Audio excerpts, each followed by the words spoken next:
என்ன சாப்பிட்டு 2 நாள் ஆச்சுங்கய்யா. சாப்பிட்டு ஏதாவது இருந்தால் கொடுங்கய்யா. மயக்க வர மாதிரி இருக்கு. போயா போயா வேலையை பார்த்துட்டு போயா.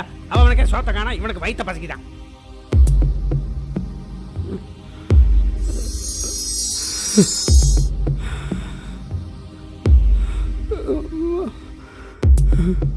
சாப்பிடுங்க. உட்காந்து பொறுமையா சாப்பிடுங்க.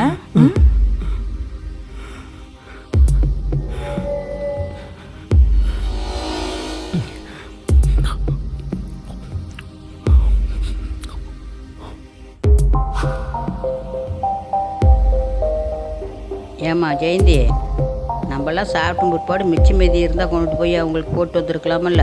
பாட்டி, நாமெல்லாம் பசிக்கலைனாலும் சாப்பிட்ற நேரம் ஆயிடுச்சுன்னு சாப்பிட்றோம்.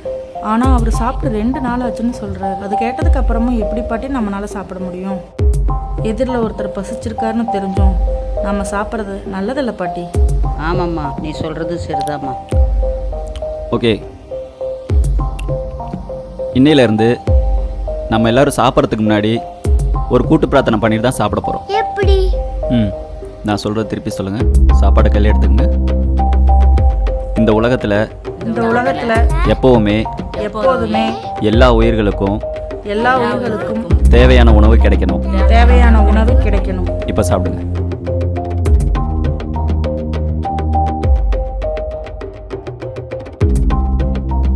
ஐயமிட்டு உண். பிறர் பசித்திருந்தால் அவர்களுக்கு உணவளித்த பின்பே நீ உண்பாயாக.